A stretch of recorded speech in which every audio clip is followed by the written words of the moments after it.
Brought to you by TechnoSpark 20 series smartphones. લોકશાહીનો પર્વ એટલે કે સામાન્ય ચૂંટણી લોકસભાની ચૂંટણી આવી ગઈ છે ભારતમાં અને 12 વિધાનસભા જામનગરમાં આજે આપણે લોકોના મંતવ્ય જાણીશું કે જામનગરની જનતા છે જામનગરની જનતાના મતે જામનગર શહેર જિલ્લા અને દ્વારકા શહેર જિલ્લામાં કઈ કામો થયા છે તો કેવા કામો થયા છે અને હજી કેવા કામો જે છે એ જામનગર અને દેવભૂમિ દ્વારકામાં થઈ શકે એવું છે। ભરતભાઈ સાથે વાત કરશું। ભરતભાઈ, 12 લોકસભા જ્યાં 2 જિલ્લાઓ આવે છે અને આ બંને જિલ્લાઓમાં છેલ્લા 2 ટર્મથી ભારતીય જનતા પાર્ટી છે અને કેન્દ્રમાં પણ ભારતીય જનતા પાર્ટી છે, તો ત્યારે જામનગર શહેર જિલ્લો અને દેવભૂમિ જિલ્લો આમાં કોઈ વિકાસના કાર્યો થયા હોય એવું તમને લાગે છે? તો કયા પ્રકારના કાર્યો થયા છે અને કયા કાર્યો એવા છે કે જે કાર્યો હજી આ બંને જિલ્લાઓના વિકાસ માટે થવા જોઈએ? ખાસ કરીને ગુજરાત ટોક ચેનલને ચૂંટણી ઉપર પ્રજાના મન કી બાત રજૂ કરવા માટે જે સમય ફાળવ્યો છે તે બદલ આ ચેનલને ખૂબ અભિનંદન। વાત રહી જામનગર જિલ્લાની, દેવભૂમિ દ્વારકા જિલ્લાની, તો જામનગર જિલ્લાની દેવભૂમિ દ્વારકા જિલ્લામાં ખાસ કરીને જે જામનગરની ગુજરાત આયુર્વેદ યુનિવર્સિટી છે તે યુનિવર્સિટીને આયુષ મંત્રાલયનો સમાવેશ કરીને વૈશ્વિક ફલક ઉપર આ ગુજરાતની આયુર્વેદ યુનિવર્સિટીને પહોંચાડવાનું કામ કેન્દ્ર સરકારે કર્યું છે તે અભિનંદન પાત્ર છે। સાથોસાથ ઓખા અને બેટને જોડતો જે નવો પુલ પણ અસ્તિત્વમાં આવી ગયો છે, બની ગયો છે અને તેનો ઉપયોગ પણ શરૂ થઈ ગયો છે, તે પણ એક સારો વિકાસની બાબત છે। તે ઉપરાંત જામનગર શહેરની વાત કરીએ જિલ્લાની, તો જામનગર જિલ્લામાં રેલવે ફ્રિકવન્સી ઘણી વધી ગઈ છે, તો તે પણ ખૂબ સારું છે। પણ વાત રહી ગુજરાતની જે મહત્વની બાબત છે કે ગુજરાતની અંદર ખાસ કરીને શિક્ષણ બાબતે ગુજરાત પાછળ પડી રહ્યું છે। જામનગર જિલ્લા અને સમગ્ર ગુજરાતમાં ગુજરાત સરકારે શિક્ષણ પર મોટું ધ્યાન આપવાની જરૂર છે, કારણ કે ધર્મને સમજવો હશે, વેપાર કરવો હશે કે કોઈ પણ બાબત આગળ વધવું હશે તો શિક્ષણ વગર આગળ નહીં વધી શકાય। એટલે ખાસ કરીને શિક્ષણ મોંઘું થઈ રહ્યું છે। પ્રાથમિક શાળાઓ, સરકારી શાળાઓ, સરકારી કોલેજો બંધ થઈ રહી છે, તેને બદલે નવી નવી સરકારી શાળાઓ શરૂ થાય, નવી ગ્રાન્ટેડ શાળાઓ શરૂ થાય, કોલેજ શરૂ થાય, મેડિકલ ઇન્સ્ટિટ્યૂટ શરૂ થાય અને ગુજરાતનો વિકાસ થાય તેમ અમે ઈચ્છી રહ્યા છીએ। ખાસ કરીને વિશેષમાં ગુજરાતના અંદર રોજગારીનો મોટો પ્રશ્ન છે। યુવાનો ખૂબ આગળ વધ્યા, શિક્ષણ ક્ષેત્રે ગુજરાત હરણફાળ ભરી રહ્યું છે, ભલે મોંઘું શિક્ષણ છે તો જેને પ્રાપ્ત કરવું છે એ મોંઘું શિક્ષણમાં પ્રાપ્ત કરીને આગળ વધી રહ્યું છે। તેવા સંજોગોમાં જે વિદ્યાર્થીઓ મોંઘું શિક્ષણ મેળવી રહ્યા છે તેઓ નોકરી માટે શોધ કરી રહ્યા છે અને ખાસ કરીને આઉટસોર્સિંગ કંપનીઓને સરકાર જોડી રહી છે નોકરી માટે, અને આઉટસોર્સિંગ કંપનીઓ જે સરકાર પૈસા વેતન ચૂકવે છે તેમાં 50% વેતન જ વિદ્યાર્થીઓ સુધી એટલે કે નોકરિયા સુધી પહોંચે છે। 50% વેતન આઉટસોર્સિંગ કંપનીઓ અને તેમના ભાગીદારો ચાઉ કરી જાય છે। એટલે ખાસ કરીને સ્વરોજગારીનો પ્રશ્ન દૂર કરવા માટે આઉટસોર્સિંગ કંપનીઓ સમગ્ર ગુજરાતમાંથી બંધ કરવી જોઈએ અને ડાયરેક્ટ ભરતી ગુજરાત સરકાર યુવાનોની કરે, યુવાનોને સ્વરોજગારી આપે તો આવનાર દિવસોમાં જે સમગ્ર રાષ્ટ્રની અને દેશની પ્રતિભા જે યુવાનો છે તે આગળ વધી શકે તેમ છે। બીજી વાત રહી એક રઘુવંશી તરીકે કે રામ મંદિરનું ખૂબ જ સુંદર નિર્માણ સમગ્ર વિશ્વની અંદર થયું છે, તે સમગ્ર આપણા દેશની અંદર થયું, સમગ્ર વિશ્વએ તે નોંધ લીધી છે અને વર્ષો જૂની આપણા જે ઈચ્છા હતી ધર્મપ્રેમી જનતાની, દેશના નાગરિકોને રામ મંદિર બંધાવવાની, તે ઈચ્છા પણ મોદી સાહેબે પૂર્ણ કરી છે અને સમગ્ર દેશને વૈશ્વિક ફલક ઉપર મૂકવાનું કામ મોદી સાહેબે કર્યું છે, તે માટે ખૂબ અભિનંદનને પાત્ર છે। તો ખાસ કરીને શિક્ષણ અને રોજગારી ઉપર ગુજરાત સરકારે અને કેન્દ્ર સરકારે ધ્યાન દેવાની જરૂર છે।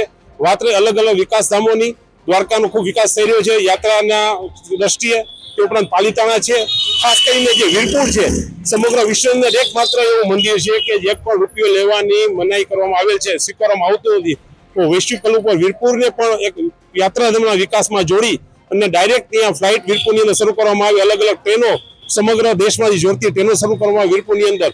તો એક રઘુવંશી તરીકે અને ગુજરાતી તરીકે હું આ દેશના નાગરિક તરીકે આ સરકારનો આભારી થઈશ કે આવનારા દિવસોમાં શિક્ષણ અને સ્વરોજગારી તે ઉપર વિશેષ ધ્યાન આપવાની જરૂર છે। બાકી ઇન્ફ્રાસ્ટ્રક્ચર ડેવલપમેન્ટ ખૂબ થયું છે, રોડ રસ્તા બની રહ્યા છે, પુલ બની રહ્યા છે, પણ મહત્વનો પરિબળ શિક્ષણ અને આરોગ્ય અને સ્વરોજગારી છે, તે માટે સરકાર કટિબદ્ધ બને। અને મોદીજીએ જ્યારે ગુજરાત છોડીને દેશના પ્રધાનમંત્રી પહોંચી ગયા છે ત્યારે ગુજરાત કંઈક અંશે ઊણું પડી રહ્યું છે। મોદીજીનો જે પ્રભાવ હતો, જે પ્રતિભા હતી તે ફરી ગુજરાતમાં પ્રસ્થાપિત થાય અને ગુજરાત ઉપર તેનો કંટ્રોલ પાછો આવે તો જે ઘટનાઓ જોવા મળી રહી છે તે જોવા ન મળે અને ગુજરાત હરણફાળ પગથિયે આગળ વધશે તેવી કોઈ શંકાને સ્થાન નથી। વંદે માતરમ, ભારત માતા કી જય। આ ઉપરાંત આપણી સાથે સિનિયર પત્રકાર જયદીપભાઈ પુરોહિત પણ છે, તો જયદીપભાઈ સાથે વાત કરીશું। જયદીપભાઈ, રાજકીય સમીકરણો છે જામનગરના, રાજકીય સમીકરણો આ લોકસભાની ચૂંટણી છે એમાં 12 લોકસભા ઉપર કઈ રીતે અસર કરશે? જામનગર જિલ્લાના રાજકીય ડોમિનન્સની વાત કરીએ તો છેલ્લા 2 દાયકાથી જામનગર મહાનગરપાલિકા અને જામનગર તાલુકાની પંચાયતો એમાં ભાજપાનું ઘણું ડોમિનન્સ રહ્યું છે. લોકસભા બેઠકની વાત કરીએ તો લોકસભામાં છેલ્લા 20 વર્ષમાં 10 વર્ષ કોંગ્રેસનું રાજ રહ્યું હતું. છેલ્લા 10 વર્ષથી ભાજપાના સાંસદ પૂનમબેન માડમ ચૂંટાઈ આવે છે અને છેલ્લા 10 વર્ષની વાત કરીએ તો જામનગર શહેર અને જિલ્લામાં કેન્દ્ર સરકાર અને રાજ્ય સરકારના એટલા બધા પ્રોજેક્ટ અહીંયા આવ્યા છે કે લોકોમાં લગભગ કોઈ ફરિયાદની વાત નથી. આપણા ગ્રાસ ઇન્ડસ્ટ્રીની વાત કરીએ તો ગ્રાસ ઇન્ડસ્ટ્રીના ઘણા બધા પ્રશ્નોને લોકસભામાં વાચા મળી છે. કેન્દ્ર સરકાર દ્વારા રાહત આપવાની જે માગણી ઘણી બધી હતી એમાંથી ઘણી બધી સોલ્વ થઈ છે. એવી રીતે ટ્રાન્સપોર્ટેશન જોઈએ આપણે તો રેલવેનું આધુનિકરણ થઈ ગયું છે, ઇલેક્ટ્રિફિકેશન થઈ ગયું છે. દ્વારકા ઓખા સુધી આપણે જોઈએ તો વિકાસના કાર્યો પહોંચ્યા છે. અને રાજકીય ડોમિનન્સની વાત કરીએ સમીકરણોની તો ગત વખતે પૂનમબેન માડમ અઢી લાખની મેજોરિટી મતોથી જીત્યા હતા, લીડથી. જ્યારે આ વખતે તેઓ સામે કોંગ્રેસના નવોદિત ઉમેદવાર આવ્યા છે જે પોતાના મુદ્દા લઈને આવ્યા છે, પરંતુ ભાજપા પાસે અત્યારે પોતાના કામનો હિસાબ હાથ ઉપર છે, અનુભવ છે અને નક્કર એના પાસે આંકડા છે જે લોકો સમક્ષ રજૂ કરીને તેઓ પ્રજામત હાંસલ કરવાની કોશિશ કરી શકે છે. આ ઉપરાંત આપણી સાથે યુવાનો પણ છે, તો આપણે યુવાનોને પણ પૂછીશું કે જે પ્રથમ વખત મતદાન કરી રહ્યા છે, જેઓએ અત્યાર સુધી ભારતીય જનતા પાર્ટીને જ માત્ર મત આપેલો હોય એવા યુવાનો છે. કારણ કે છેલ્લા ઘણા સમયથી ગુજરાત અને જામનગરમાં ભારતીય જનતા પાર્ટી છે. ઉદયભાઈ, જામનગર છે, આ જામનગરનો વિકાસ થયો હોય એવું તમને લાગી રહ્યું છે કે હજી કોઈ વિકાસનો કાંઈ કાર્યો છે એ જામનગરમાં થઈ શકે એવું છે? જામનગરમાં અને જામનગર જિલ્લામાં ઘણા બધા વિકાસો થયેલા છે. આપણે એમ કહી શકાય કે મત 100% ભાજપને જ આપીએ. ઘણી બધી વસ્તુ એવી છે કે એમાં આપણે જોવું જોઈએ કે જાણે કે આરોગ્ય લેવલે ભારતીય જનતા પાર્ટીને ને આપણા દેશને ઘણું બધું આગળ વિચારવું જોઈએ એ બાબતે. અન્ય પણ યુવાન આપણી સાથે છે. રાજભાઈ, લોકસભાનું જ્યારે ચૂંટણી હોય ત્યારે આપ એક મતદાર તરીકે કઈ રીતે મતદાન કરશો અને જામનગર છે એમાં કયા કાર્યો એવા છે કે જે કાર્યો હજુ થવા જોઈએ અને કયા એવા કાર્યો છે કે જે કાર્યો જામનગરમાં થયા છે? જેવી રીતે જામનગરનું નામ આખા વિશ્વમાં અને એશિયામાં છે કે બ્રાસના લીધે એક આ મોટો હબ છે. એના સિવાય આપણે વાત કરીએ કે આખા વિશ્વમાં અને જામનગરનું નામ આયુર્વેદિક યુનિવર્સિટી માટે પણ બહુ પ્રખ્યાત છે. પણ એમાં જોવા જેવી વસ્તુ આ છે કે જામનગરનો જે ઇન્ફ્રાસ્ટ્રક્ચર છે જે જેટલું મોટું નામ છે એટલું મોટો છે નહીં. અને જેટલા પણ સ્ટુડન્ટ્સ છે, જેટલા પણ યુવાન છે એ ત્યાંથી કાં તો અમદાવાદ કાં રાજકોટનું રૂપ કરતા હોય ભણવા પછી અહીંયા એની ફેસિલિટી કે જે પણ એને સ્ટેન્ડર્ડ જોવું એ નથી મળતો. અને જે અમુક જે યુવાન ત્યાંથી નીકળે છે એ નોકરી તો ગોતે જ છે. એના સિવાય જે ઇન્ફ્રાસ્ટ્રક્ચરની આપણે વાત કરીએ તો ટ્રાન્સપોર્ટેશનની સમસ્યા અહીંયા બહુ છે. દીવા દિવસે અહીંયા કેટલા પણ તમે જુઓ તો રોડ આખા છલકાતા હોય. અહીંયા જે પાર્કિંગની સમસ્યા બહુ છે. એના સિવાય તમે જુઓ કે જુનવાણીનો એસટી બસ સ્ટેન્ડ છે, એની હાલત એવી થઈ ગઈ છે કે એ આખો જર્જરિત થઈ ગયો છે ને ગમે ત્યારે અહીંયા એવો બનાવ બની શકે કે પછી આપણે એમાં સરકારને વિચારવું પડે કે આ શું થઈ ગયું. આ બાબતમાં એમએલએ સાહેબાએ વિધાનસભામાં અરજ કરી હતી ને એના ઉપર કંઈક થવાનું પણ પ્રશ્ન ઊભો કર્યું હતું, પણ હજી સુધી આમાં કંઈક થયો નથી. અને ઇન્ફ્રાસ્ટ્રક્ચરને આની સિવાય આપણે વાત કરીએ તો જામનગરનું જેટલું નામ છે એટલો મોટો એમના પાસે જે ઇન્ફ્રાસ્ટ્રક્ચર હોવું જોઈએ એ નથી. અને જેટલી ફેસિલિટી હોવી જોઈએ એ હજી એમાં ઘટે છે. અન્ય પણ વેપારી આપણી સાથે છે, એમની સાથે પણ વાત કરીએ. રાજેશભાઈ, જામનગર છે એ વેપારની દ્રષ્ટિએ જામનગરનો કેટલો વિકાસ થયો છે અને હજી જામનગરમાં કેટલો વિકાસ થઈ શકે એની શક્યતાઓ છે? વેપારની અંદર વાત કરીએ તો જીએસટી આવ્યા પછી જે પહેલાં વેટ હતું જેમાં ડિફરન્ટ આવતો હતો, અલગ અલગ સ્ટેટમાં અલગ અલગ વેટનું હતું બંધારણ, એ જીએસટી આવ્યા પછી ઘણો બધો બિઝનેસમાં ગ્રોથ મળ્યો છે. બાકી ઘણી બધી વાતો થઈ, એમાંથી અમુક વસ્તુ એવી છે 370 જે ખરેખર એકદમ જટિલ પ્રશ્ન હતો જે મોદી સાહેબે આપણે બહુ સરળતાથી પાર પાડ્યો છે. એના સિવાય વાત કરીએ તો કાયદાકીય, મોદી સાહેબે લગભગ 1200ની આસપાસ કાયદાઓ છે કે જે જૂના અને પુરાણા હતા બધા કાઢી એકદમ ન્યાયતંત્રને સરળ બનાવવાની પ્રયત્ન કર્યા છે એ પણ ધન્યવાદને પાત્ર છે. બાકી તો ઘણું બધું એવું છે કરવાનું તો બાકી છે, પણ આપણે એવું લાગે છે કે ભાજપ છે એના આગળ મક્કમ નેતૃત્વ હોવાના હિસાબે પોસિબલ છે. વિરોધ પક્ષ મજબૂત હોવો જરૂરી છે, પણ એ લોકો આગળ કોઈ જાતનું પ્લેટફોર્મ જ નથી. શું કરવું, ક્યાં કરવું, કેવી રીતે કરવું, એ લોકો હજી સુધી પ્લાનિંગ જ નથી કરી શકતા. તો 100% એવું લાગે છે કે ભાજપના આવવાથી ઘણા બધા વિકાસના કાર્ય થઈ શકે એમ છે. અન્ય વેપારી પણ આપણી સાથે છે, એમની પણ સાથે વાત કરશું કે ભારતમાં આ રીતના ભારતીય જનતા પાર્ટીની છેલ્લા 10 વર્ષની સરકાર છે ત્યારે વ્યવસાયિક રીતે શું ફેરફારો થયા છે અને વેપારીઓને કયા પ્રકારના જામનગરના ખાસ કરીને વેપારીઓને કયા પ્રકારની સવલતો છે કે મુશ્કેલીઓ પડી રહી છે. ભાઈ, જામનગરમાં વેપાર ધંધા છે એમાં કયા રીતનું જે નવી સરકાર છેલ્લા 10 વર્ષથી છે, બરાબર, આ સરકારમાં કયા પ્રકારના વેપારીઓને ધંધાની દ્રષ્ટિએ વિકાસ થયો છે તો કયા પ્રકારનો થયો છે અને વેપારીઓને તકલીફો પડે છે તો કયા પ્રકારની તકલીફો પડે છે?